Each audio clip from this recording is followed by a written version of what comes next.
I think the structure of the panel discussion itself sends out the key message of the budget, that it's time for the private sector to lead, and it's time that the public sector takes the back seat. So a lot of things that we wanted to say is part of the budget documents. Thank you, Fantasha, for picking some of those.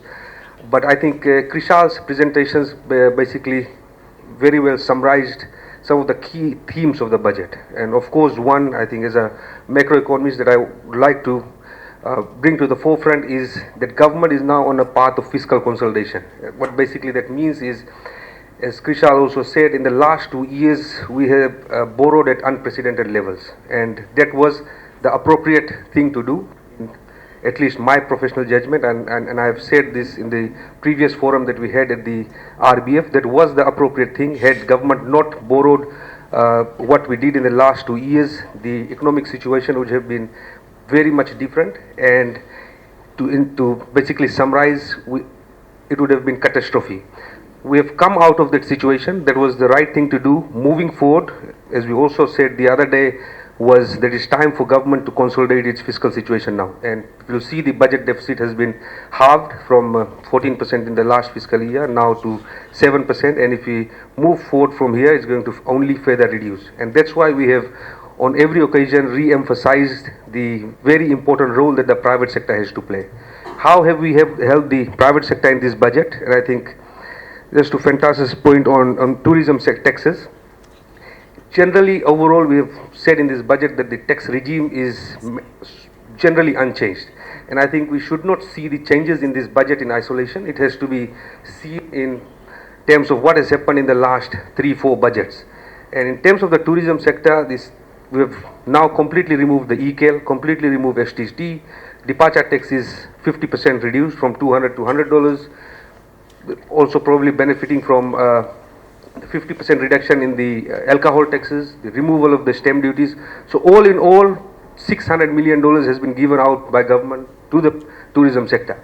And the slight amendment that we saw in terms of the VAT, I think we should not really specifically just pick that point, but overall I think a lot of support has been given to the tourism sector, because government realizes that it's the tourism sector that will play the key role in terms of the recovery. And I think apart from the taxes, the support that's provided through Fiji Airways in terms of the fare subsidy, the support provided to tourism marketing, and I think also all in all, the many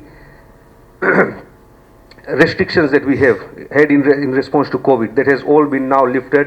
I think that's a great help to the tourism industry. So responsible budget, the private sector has to take the lead.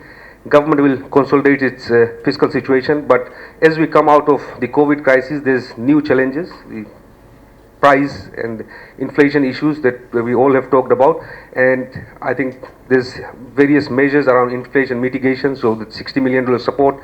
And I think, as I said, we also need to look at what we did in the previous budget. So number of measures still continues. So the VAT 0 rating on 21 items, that still continues. We have the 10% bus fare reduction, then the $60 million paid that's going to be paid out in terms of inflation mitigation, and obviously the $500 million or so that we have paid in the last 2 years. In terms of expenditures, I think no one really spoke about it, but supporting the private sector, making the private sector take the lead, government has to take a step back. And if you look at government expenditures pre-COVID to now, generally in the last 5 years expenditures has remained sort of unchanged. Had it not been some of these one-off measures around inflation mitigation, expenditures would have in fact been lower than what we saw pre-COVID. So I think also that also helps with the administrative easing, the changes that we have brought about in terms of immigration. There's more to come. I think there's just a start also to the tax clearance, and if you look at the budget documents, there's various other administrative changes to assist with the ease of doing business. Unfortunately, I think what's happening on the global stage in terms of the rising prices, that's sort of somewhat offsetting some of these initiatives and incentives that we are providing. But as we come out of these global changes, things will be much better. And I think overall also, Krishal, you said in terms of the economy, we are now 100% sure that we'll have a double-digit growth. And on the tourism number, if we have to put a bet, I'm going to say that it's going to be nothing less than 500,000 tourists coming this year, and definitely a great pickup next year. This month we are going to see a record level of tourists. Thank you.